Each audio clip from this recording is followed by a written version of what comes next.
નમસ્કાર મિત્રો, આજે સીધું ને સટમાં આપણે માન્ય વડાપ્રધાન નરેન્દ્ર મોદી એમના 11 સંકલ્પોમાં સાચું શું, ખોટું શું, જુમલા શું એની આપણે વાત કરવાના છીએ.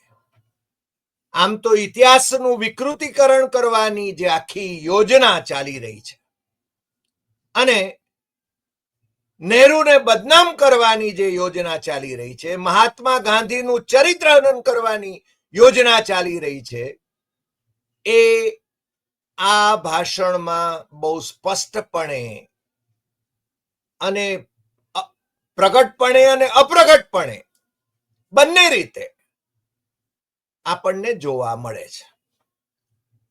પણ મને રાજનાથસિંહે બંધારણના 75 વર્ષની ઉજવણી નિમિત્તે લોકસભામાં જે ચર્ચા શરૂ કરી અને જે ભાષણ કર્યું, માનનીય સંરક્ષણ મંત્રીએ એમાં જે વાત કરી એ વાતથી મારે શરૂઆત કરવી છે. એમણે કહ્યું કે ભગતસિંહ અને સાવરકરજીનું યોગદાન આ બંધારણ ઘડવામાં જ ઘણું બધું છે. મને લાગે છે કે કોઈક બુદ્ધિશાળી માણસ એ થોડો બુદ્ધિનો ઉપયોગ કરે અને આ બંને વિભૂતિઓની વાત એ ભારતીય બંધારણ સાથે જોડે ત્યારે આપણને એના ઉપર દયા આવે. બુદ્ધિનો ઉપયોગ કર્યા વિના જ કેટલીક બાબતો કહેવાતી હોય છે, કારણ કે ઇતિહાસનું વિકૃતિકરણ કરવું છે. અને ઇતિહાસના વિકૃતિકરણની વાત રાષ્ટ્રીય કક્ષાએથી માંડીને નીચે સુધી ડોક્ટર શરદ ઠાકર સુધી આ વાત છે ને પરકોલેટ થાય છે. કારણ કે બંધારણની વાત આપણે કરીએ છીએ અને પછી શરદ ઠાકરની પણ વાત કરીશું. અમને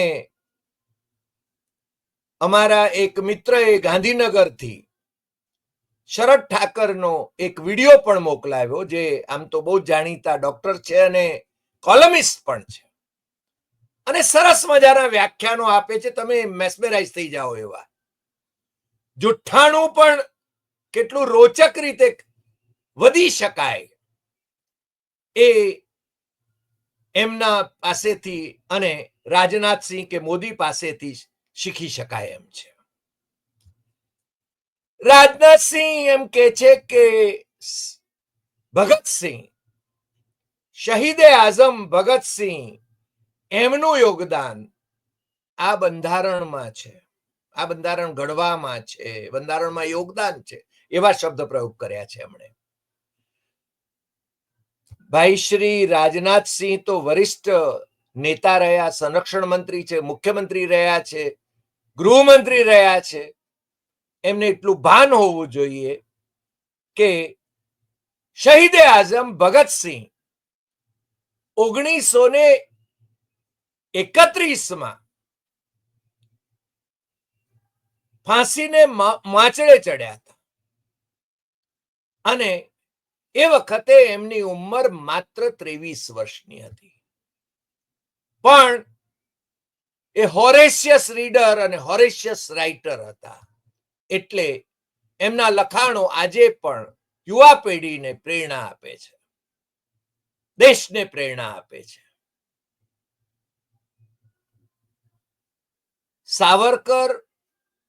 સાવરકરે તો આ બંધારણને સાવ નકારી દીધું હતું. આરએસએસે સાવ નકારી દીધું હતું. આ બંધારણ ભારત માટે છે જ નહીં, ભારતીયતા એમાં છે જ નહીં. એ વાત આરએસએસ અને જનસંઘના નેતાઓ એ પણ ગાઈ વગાડીને કહેતા જ નહોતા. એમના પાંચજન્ય મુખપત્રની અંદર પણ લખતા હતા. પંડિત દીનદયાળ ઉપાધ્યાય, જનસંઘના જે સંસ્થાપક મહામંત્રી હતા, એમણે પણ એ વાત વારંવાર લખી છે. આ બંધારણને નકારી દેવાની વાત એ તો ગુજરાતના પ્રવીણ મણિયાર સુધીના જે સંઘના અધિકારીઓ રહ્યા એમણે પણ કરી છે ને એના માટે તો એમણે મારી મારફત પણ નગીનદાસ સંઘવીનું વ્યાખ્યાન રાજકોટમાં આયોજિત કરવા માટે ખાસ ગોઠવણ કરી હતી. આ આપણે જાણીએ છીએ અને છતાં લોકસભામાં બંધારણ પ્રત્યેની નિષ્ઠા વ્યક્ત કરતા માનનીય વડાપ્રધાન કેવી કેવી વાતો કરે છે એ આપણે એમના નાટકીય પ્રવચનને જોઈ શકીએ છીએ. એ કહે છે કે દેશ બહુ જ પુરાણો છે અને ઘણા લોકો એમ માને છે કે આ દેશ 1947માં બન્યો, પણ 1947માં બન્યો નથી. તમને ખ્યાલ આવે છે કઈ? આ આરએસએસ ની ભૂમિકા છે. આરએસએસ ની ભૂમિકા એ છે કે મોહનદાસ કરમચંદ ગાંધી જેમના નેતૃત્વમાં સ્વાતંત્ર્ય સંગ્રામ લડાયો, અંગ્રેજોએ વિદાય થવું પડ્યું અહીંયાથી. નહેરુ અને સરદાર અને બાકીના બધા નેતાઓ એ એમના નેતૃત્વમાં આ સંગ્રામમાં સામેલ થયા. બેરિસ્ટરો બધા જોડાયા, સામાન્ય પ્રજા જોડાઈ. પણ આરએસએસ અને સાવરકરવાદી હિન્દુ મહાસભા એને માટે તો મહાત્મા ગાંધીને રાષ્ટ્રપિતા ન કહી શકાય. એટલા માટે નરેન્દ્ર મોદી અહીંયા આ જ ભાષણમાં ગોપિત રીતે આ સંકેતો આપે છે અને પોતે તો એમને રાષ્ટ્રપિતા કહેતા જ નથી, મહાત્મા જ કહે છે. રાષ્ટ્રપિતા ભાગ્યે જ એકાદ બે વાર કહી ચૂક્યા હોય એવું બને. બાકી એ ગાંધીજીની અવમાનના જે રીતે ભારતીય જનતા પાર્ટીના સાંસદો પણ કરે છે એમાં એમનું પ્રેરણાબળ કામ કરે છે. વિશેષ રૂપથી એમણે જે આક્રમણ કર્યું એ કોંગ્રેસ ઉપર નહેરુથી માંડીને રાહુલ ગાંધી સુધીનું આક્રમણ એમનું ચાલ્યું અને હીન કક્ષાએ જઈને ગટર લેંગ્વેજ જે કહી શકાય એવી ભાષા વાપરીને એમણે આ બંધારણ, પવિત્ર બંધારણ ના 75 વર્ષની ઉજવણી નિમિત્તે જે લોકસભામાં ચર્ચા હતી એનો ઉત્તર વાળતા એમણે ઘણી બધી બાબતો એ સત્યથી વિપરીત અને વિકૃત કરીને મૂકી.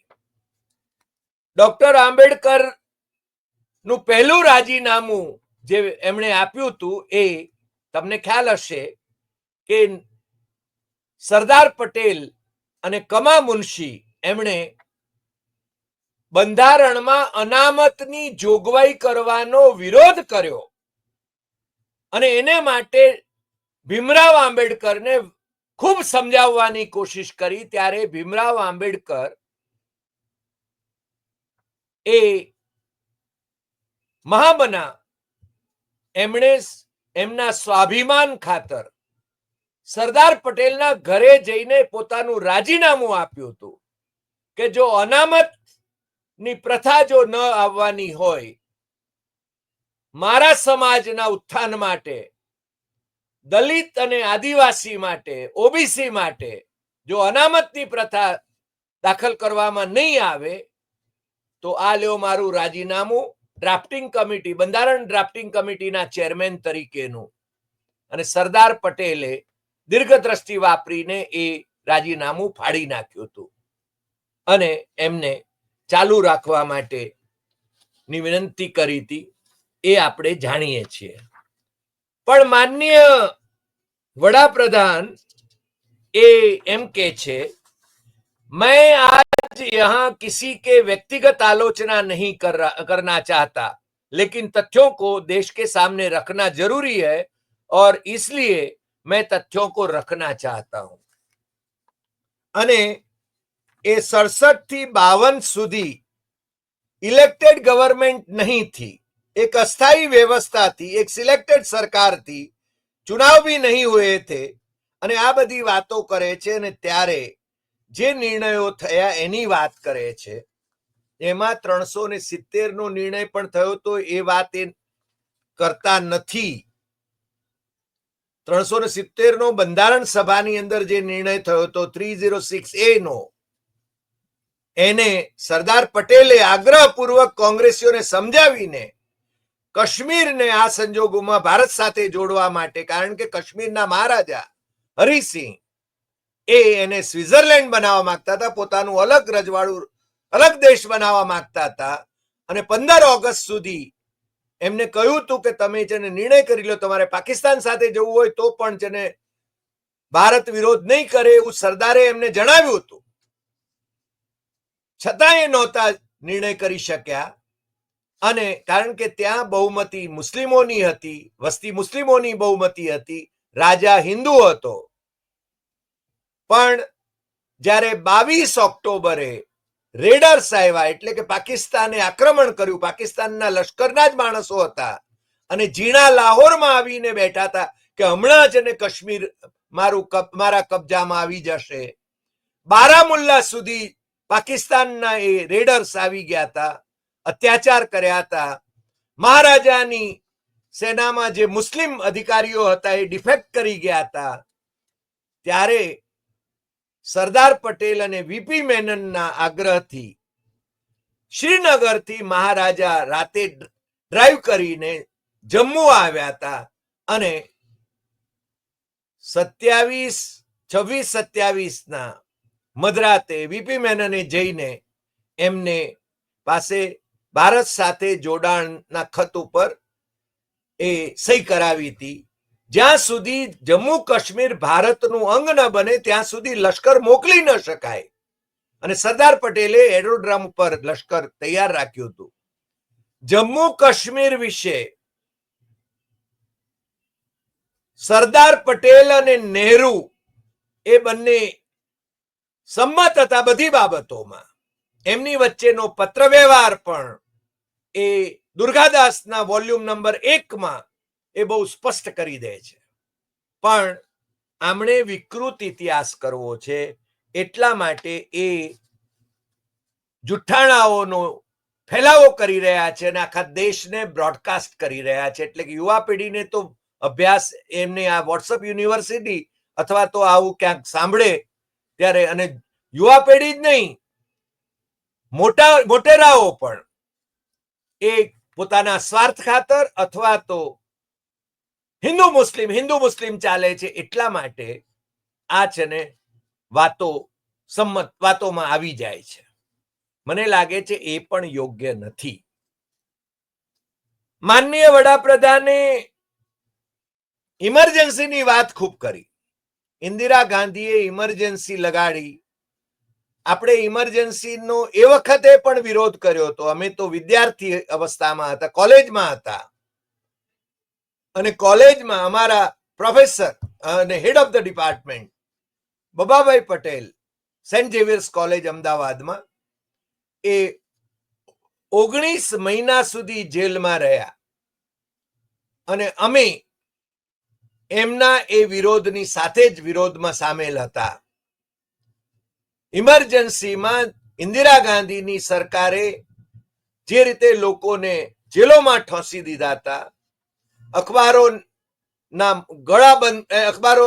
ગળચી પકડી લીધી હતી, અખબારોને મોઢે તાળા મારી દીધા હતા, એનો અમે વિરોધ કર્યો હતો. પરંતુ મારી પાસે हिंदू संगठन और सत्तावादी राजनीति बाळा साहेब देवरस एमनु संघनिष्ठ जागृति प्रकाशन नोएडा एना द्वारा प्रकाशित आ जे ग्रंथ छे बाळा साहेब देवरस एटले के मधुकर दत्तात्रेय देवरस ए आरएसएस ना वडा हता अने આ ગ્રંથની અંદર આરએસએસ ના વડાએ શ્રીમતી ઇન્દિરા ગાંધીને લખેલા પત્રો, બધા જ પત્રો સામેલ છે અને એ પત્રોની અંદર એમણે ઇમરજન્સીને ટેકો આપ્યો હતો એ પણ પ્રતિપાદિત થાય છે. શ્રીમતી ઇન્દિરા ગાંધીના 20 મુદ્દાના કાર્યક્રમને ટેકો આપ્યો હતો એ પણ પ્રતિપાદિત થાય છે. અને પાછું એમણે એમ કહ્યું હતું કે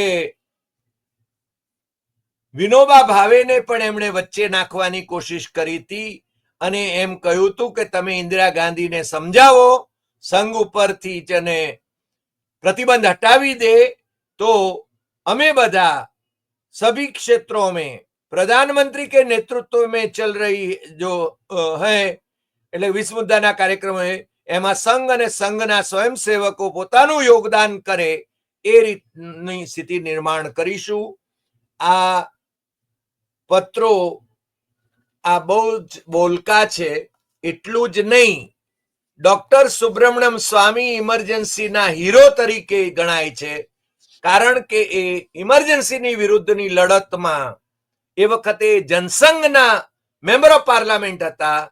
એ રાજ્યસભામાં ચમત્કારિક રીતે પ્રગટ થયા અને ત્યાંથી અલોપ થઈ ગયા અને વિદેશોમાં મકરંદ દેસાઈ અને બીજા જે લોકો હતા એમની સાથે એમણે ઇન્દિરા ગાંધીની ઇમરજન્સીની વિરુદ્ધમાં વિદેશમાં એક માહોલ તૈયાર કરવાનું કામ કર્યું. અને એ ડોક્ટર સુબ્રમણ્યમ સ્વામીએ વર્ષ 2000માં ધ હિન્દુ, જે ચેન્નઈનું હિન્દુ છે અખબાર, એમાં અને ફ્રન્ટલાઇનમાં એ વખતે લેખો લખ્યા હતા. એની અંદર એમણે બહુ સ્પષ્ટપણે કહી દીધું હતું કે સંઘે ઇમરજન્સીને ટેકો આપ્યો હતો. અને મેં છેલ્લે પૂછ્યું હતું કે આ લેખો એમણે નકાર્યા છે કે કેમ, આ પાછા ખેંચ્યા છે કે કેમ, તો એમણે બહુ સ્પષ્ટપણે he stands by those articles. આજે પણ આ બહુ સ્પષ્ટ વાત છે. એટલે મોદી જે ઇમરજન્સીની વાત કરે છે એ ઇમરજન્સીમાં મોદીનું કામ એ હતું કે સુબ્રમણ્યમ સ્વામી આવે ત્યારે એમની બેગ બિસ્તરા લઈને એમને જ્યાં જવાનું હોય ત્યાં એમના એસ્કોર્ટ તરીકે એમણે કામ કરવાનું હતું. અત્યારે મોદી વડાપ્રધાન છે અને સુબ્રમણ્યમ સ્વામી એમની વિરુદ્ધમાં કંઈ બોલે છે તો એમ કે છે કે આમને છે ને કંઈ અપેક્ષા છે, પણ સુબ્રમણ્યમ સ્વામીની એ હકીકતો આપણે છે ને જાણીએ છીએ. બીજું, પેલી જે વાત કરી મોદીએ કે સરકાર નહોતી 47 થી 52 સુધીની, એ સરકાર નહોતી, પણ એ સરકારમાં કોણ હતું? તો આજની ભારતીય જનતા પાર્ટીના આસ્થા પુરુષ અને સાવરકરના સાથી રહેલા ડોક્ટર શ્યામા પ્રસાદ મુખર્જી એ હિન્દુ મહાસભામાંથી રાજીનામું આપીને નહેરુની કેબિનેટમાં જોડાયેલા હતા. તો નરેન્દ્ર મોદી એ વાત કેમ નથી કરતા? કારણ કે અનુકૂળ વાતો કરવી અને પ્રતિકૂળ વાતો છે ને એને વિકૃત કરી દેવી અથવા તો એને ઢાંકી દેવી, લોકોને ખોટી માહિતી પૂરી પાડવી. અને બીજું કે ધારો કે ત્યારથી માંડીને રાજીવ ગાંધી સુધીના સમયમાં કે મનમોહનસિંહ સુધીના સમયમાં જે બંધારણીય સુધારા કર્યા એ બધા બંધારણીય સુધારા એ એમ કે લોહી ચાખી ગયેલો પેલો જે પ્રાણી હોય એ રીતે કોંગ્રેસ એમ કે એને સત્તાની ભૂખ હતી એટલા માટે કર્યા. તો શું સિક્કિમ એક દેશ હતો જેને ઇન્દિરા ગાંધીએ 1975માં ભારતમાં જોડવા માટે બંધારણમાં સુધારો કર્યો કે ભારતનો ભાગ બને છે, તો એ દેશ વિરોધી કામ હતું, સત્તા માટે હતું. આવા તો અનેક સુધારાઓ જે કરવાની જરૂર પડે. નરેન્દ્ર મોદીએ પણ જે સુધારા કરાવ્યા સમયની રીતે જે સુધારાઓ બંધારણમાં કરવા પડે એ કર્યા, પણ બંધારણનું મૂળ સ્વરૂપ એ ઇન્દિરા ગાંધી બદલી શક્યા નહોતા, જે એમની બદલવાની ઈચ્છા હતી. પરંતુ કેશવાનંદ ભારતી કેસનો જે ચુકાદો 13 જજીસનો ચુકાદો 1973માં આવ્યો, એના પછી બંધારણના મૂળભૂત માળખાની અંદર બેઝિક સ્ટ્રક્ચરમાં કોઈ ફેરફાર ન થાય એ વાત આજે પણ નરેન્દ્ર મોદીની સરકારે પણ સ્વીકારવી પડે એમ છે અને કોંગ્રેસની સરકારે પણ એ વાત સ્વીકારેલી છે. બાકીના જે બંધારણ સુધારા છે એ સુધારા કેમ થયા, અને બીજું કે રાષ્ટ્રપતિ શાસન લગાવ્યા કર્યા તો તમારા ઓપરેશન લોટસ થી તમે સરકારો તોડી એનું શું? અને બીજું, મોદી સરકારે પણ રાષ્ટ્રપતિ શાસન લગાવ્યું જ હતું, અને જે જસ્ટિસ જોસેફ એને છે ને રદ કર્યું હતું, એ જસ્ટિસ જોસેફ એ સુપ્રીમ કોર્ટમાં જ્યારે નોમિનેટ થયા, કોલેજિયમે એમને નોમિનેટ કર્યા, ત્યારે એમની સિનિયોરિટી ડુબાડવાનું કામ મોદી સરકારે કર્યું હતું, એ દ્વેષભરી વાતથી. અને બીજું, પોતાને અનુકૂળ જજીસને એમને જલ્દી ઓર્ડર આપીને એમણે છે ને પ્રમોટ કર્યા છે, એના દાખલાઓ પણ આપણી સામે છે. એટલે ઇન્દિરા ગાંધીને કમિટેડ જ્યુડિશિયરી જોઈતી હતી, તો નરેન્દ્ર મોદીને પણ કમિટેડ જ્યુડિશિયરી જોઈએ છે, એ એટલી જ હકીકત છે. એમણે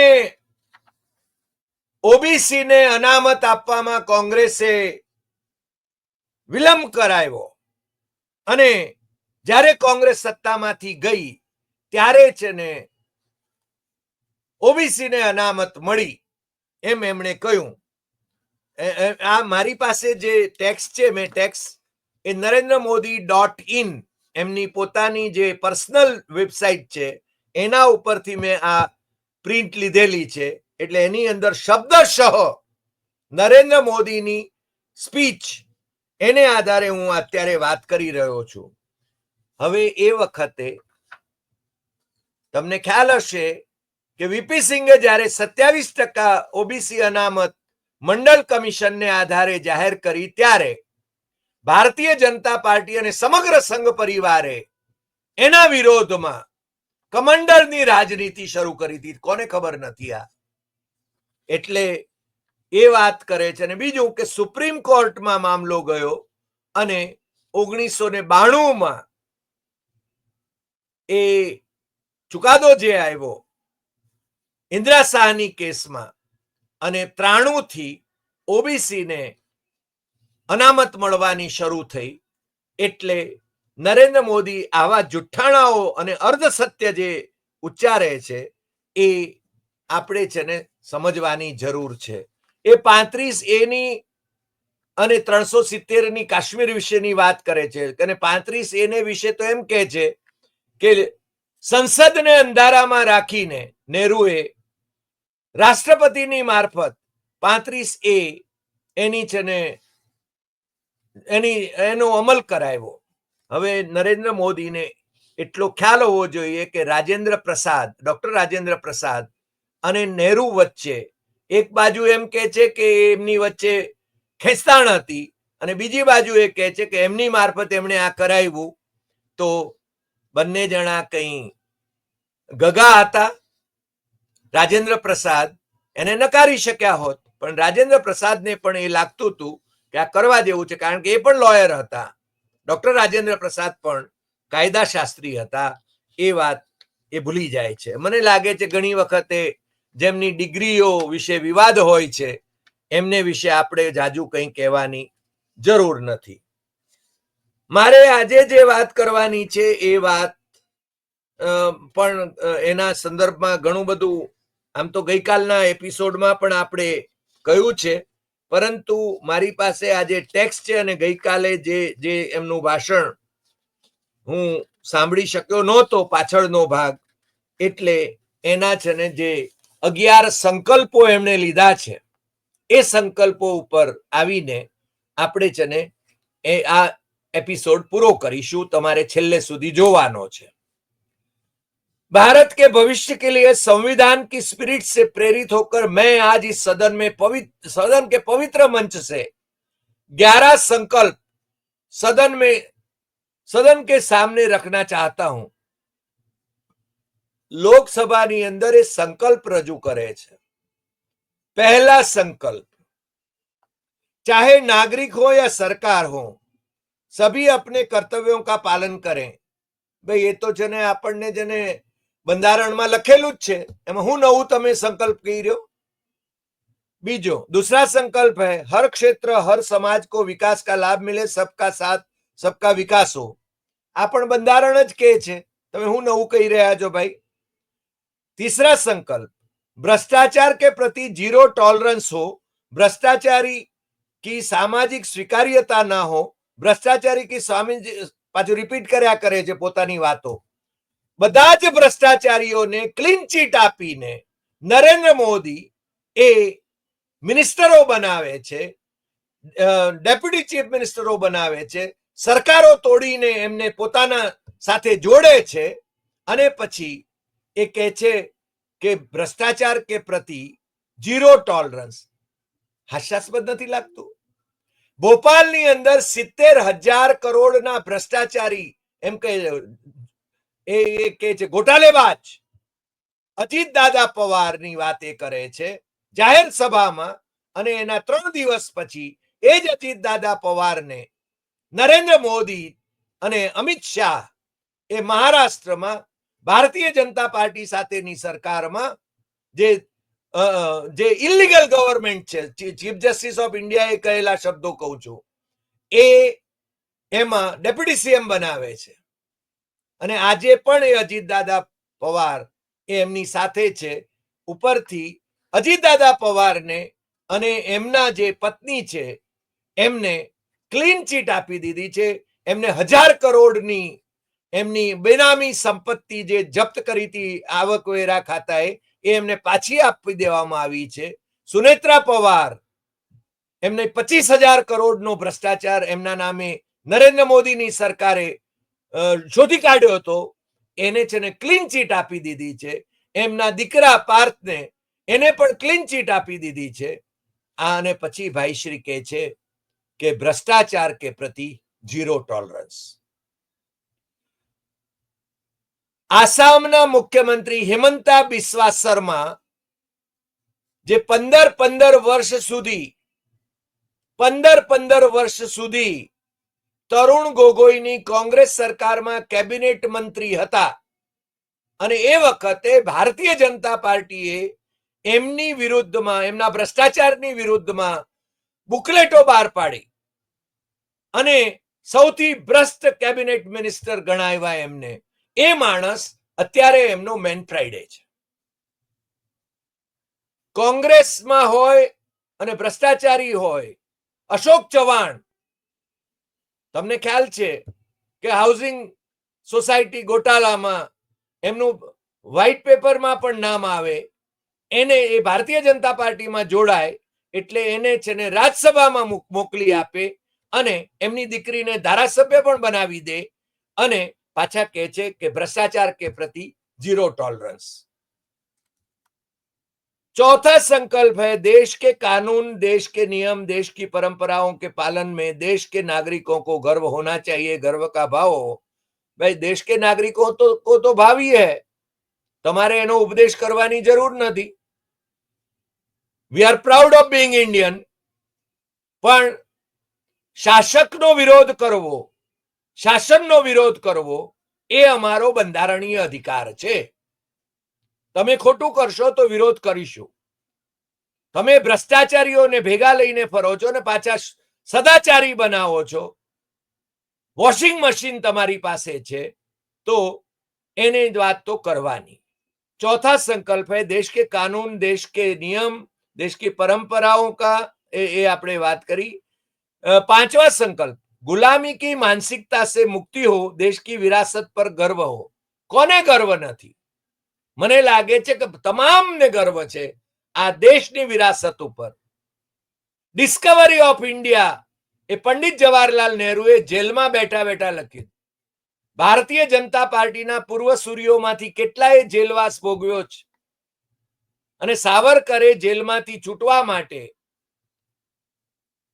મર્સી પિટિશનો કેટલી કરી છે, રેકોર્ડ ઉપર છે, નેશનલ આર્કાઇવ્સના રેકોર્ડ ઉપર છે. એટલે આનો ઉપદેશ કરવાનો, દેશ की विरासत पर गर्व हो. પ્રિયંકા ગાંધીએ પોતાનું ભાષણ પણ દેશની વિરાસતથી ચાલુ કર્યું છે અને તમે એમ કહો છો કે બધાને ગર્વ એટલે કે ઉપદેશ કરો. પરોપદેશે પાંડિત્યમ સર્વેશામ સુકુરમ નૃણામ. બીજાને ઉપદેશ કરવામાં મણા હું કામ રાખવી, એ જ તમે કરી રહ્યા છો.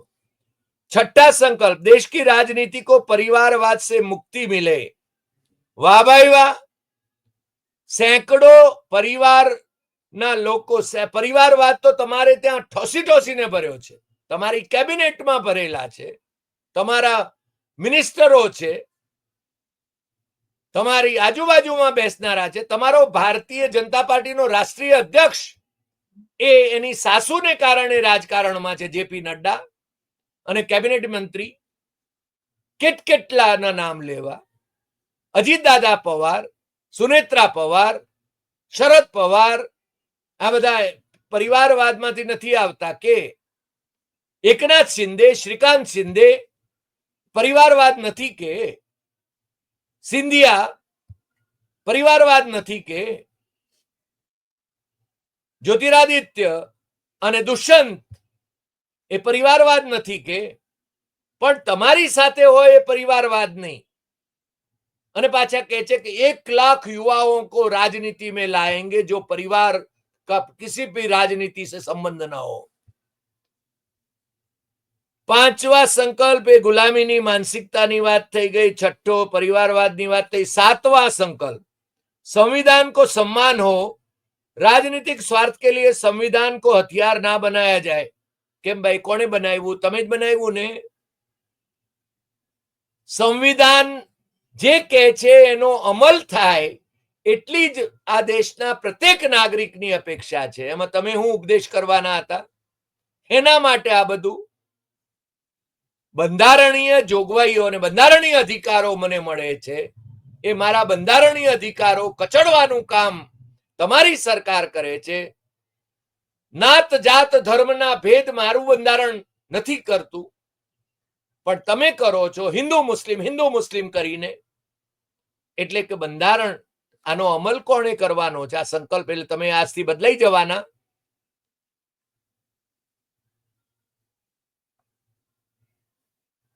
आठवां संकल्प संविधान की भावना के प्रति समर्पण रखते हुए जिनको आरक्षण मिल रहा है वो ना छीना जाए और धर्म के आधार पर आरक्षण की हर कोशिश पर रोक लगे. મને લાગે છે કે ધર્મ કે આધાર પર ક્યાં ગુજરાતમાં ઓબીસીમાં મુસ્લિમોનો સમાવેશ તમારા શાસનમાં થયો છે. એ સામાજિક અને શૈક્ષણિક રીતે પછાત ગણીને એમને કરવામાં આવ્યા છે. ધાર્મિક ધોરણે તો કોઈને દાખલ કરવામાં નથી આવ્યા, બીજા રાજ્યોમાં પણ નથી આવ્યા. એ પછાત છે, આર્થિક રીતે પછાત છે, સામાજિક રીતે પછાત છે, શૈક્ષણિક રીતે પછાત છે. એટલા માટે એ એમનો સમાવેશ થાય છે. તો આ ઉપદેશ કોને ભાઈ? તમે શું કર્યું? તમે કોને દાખલ કર્યા બંધારણની અંદર? ઓબીસી તમે જે દાખલ કરી અહીંયા, એમાં તો સર્વે કર્યા વિના જ દાખલ કરી દીધી ઘણા બધાને તો. એટલે અને ધર્મને આધારે ક્યાં દાખલ થઈ? તમારે ઉદાહરણ આપવા પડે. 9वां संकल्प विमेन लेड डेवलपमेंट में भारत दुनिया के लिए मिसाल बने. હવે ઉપદેશ કરવાની જરૂર હતી. બંધારણ સભામાં 15 મહિલાઓ હતી અને આ દેશમાં વડાપ્રધાન પણ મહિલા રહી છે. આ દેશમાં મહિલા નેતાગીરી રહી છે. મહિલા આરક્ષણનો અમલ 2029 સુધી લંબાવી દેવાનો કોઈ અર્થ નથી. તાત્કાલિક શું કામ ન થઈ શકે? અને માત્ર 33% શું કામ? મહિલાઓ 50% છે, 50% અમલ કેમ ન થાય? લ્યો તમે લીડ. અને વિમેન ડેવલપમેન્ટની વાત માત્ર વાતોના વડા કરવાના છે. 10वां संकल्प राज्य के विकास से राष्ट्र का विकास ये हमारा विकास का मंत्र है. પણ રાજ્યમાં જો તમારી સરકાર હોય તો તમે છે ને નાણાં મોકલાવો છો. પશ્ચિમ બંગાળની સરકાર હોય કે તમિલનાડુની સરકાર હોય, ઝારખંડની સરકાર હોય કે હિમાચલ પ્રદેશની સરકાર હોય, એના જે નાણાં યોગ્ય રીતે એને મળવા જોઈએ એ નાણાં તો એને મળતા નથી. તમે એ નાણાં એમને આપતા નથી અને તમે જીએસટી ની આવક લઈ લ્યો છો. તો ન્યાય કોને આ અમલ કરવાનો છે? તમારે જ અમલ કરવાનો છે ને. અને કાલથી અમલ કરવાનો શરૂ કરી દેશો ને. નરેન્દ્ર મોદીની સરકાર આ બધાનો અમલ કરી દે તો અમે તો એની વાહવાહી કરશું. 11वां સંકલ્પ એક ભારત શ્રેષ્ઠ ભારત કા ધ્યેય સર્વોપરી હો. હવે આમાં નવું હું કહ્યું, ભાઈ મારો દેશ છે ને શ્રેષ્ઠ છે. હું જ્યારે બ્રિટિશ ડેપ્યુટી હાઈ કમિશનમાં ગયો વિઝા ઇન્ટરવ્યુ માટે, મને પેલા વિઝા ઓફિસરે પૂછ્યું કે તમે ત્યાં રહી પડશો નહીં એની શું ખાતરી? તો મારા શબ્દો હતા, તમને જરા નવાઈ લાગશે. I said, I care toots for your bloody country. My country is the best country. આ મેં કહ્યું તો. અને જ્યારે મારી પાછળની હરોળમાં જે લોકો ઉભા હતા એ લોકોએ કોમેન્ટ કરી કે હવે આને તો વિઝા મળશે નહીં. મને ન મળે તો કઈ ફેર નથી પડતો. મારો દેશ એ શ્રેષ્ઠ દેશ છે, એ ભાવના સાથે આ દેશનો પ્રત્યેક નાગરિક જીવે છે. તમે ઉપદેશ કરવાના, તમે મને શ્રેષ્ઠ બનાવવાની વાત કરવાના, વાતોના વડા કરવાના. મને લાગે છે કે નરેન્દ્ર મોદીએ આ 11 સંકલ્પો જે બતાવ્યા છે એ માત્ર લોકોનું ધ્યાન ડાયવર્ટ કરવા માટે છે. પોતાનો એજન્ડા કઈ રીતે લાગુ કરવો એને માટે છે. હા, અને હું તમને કહી દઉં, મને બ્રિટિશ વિઝા 3:30 વાગે લઈ લેવાનું કહી દેવામાં આવ્યું હતું. મેં એમ કહ્યું હતું કે I care two hoots for your bloody country. મારો દેશ શ્રેષ્ઠ છે એમ મેં કહ્યું હતું.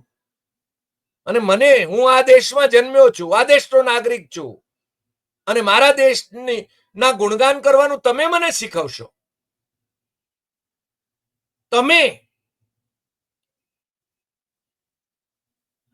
મને એ મારા ડીએનએ માં છે કે મારો દેશ શ્રેષ્ઠ છે. નરેન્દ્ર મોદી જે કઈ ભાષણ કરે છે એ ભાષણ એ ખરેખર તો બંધારણ પ્રત્યેની નિષ્ઠાથી કરે એવી અપેક્ષા હતી, પરંતુ એમણે આ ચૂંટણી લક્ષી ભાષણ કરીને આખા દેશને સંબોધવાની કોશિશ કરી. એટલું જ મારે તો આ તબક્કે કહેવું છે. આ એપિસોડ આપણે લાંબો કર્યો છે, રવિવાર છે એટલે તમે એપિસોડ આખો જોશો જ એવી મને ખાતરી છે. અને એટલા માટે જ મને થયું કે વિગતે આપણે વાત કરીએ. અને ફરી મળીશું નવા એપિસોડમાં નવા વિષય સાથે. તમને જો આ એપિસોડ ગમ્યો હોય તો બધાને ખૂબ ખૂબ શેર કરશો, લાઈક કરશો, કમેન્ટ કરશો, અને મિત્રોને જરૂર કહેશો કે સાચી વાત, ટકોરાબંધ વાત સાંભળવા માટે આપણી YouTube channel doctor Hari Desai Satyamevam Tathyam એ સબસ્ક્રાઇબ કરે.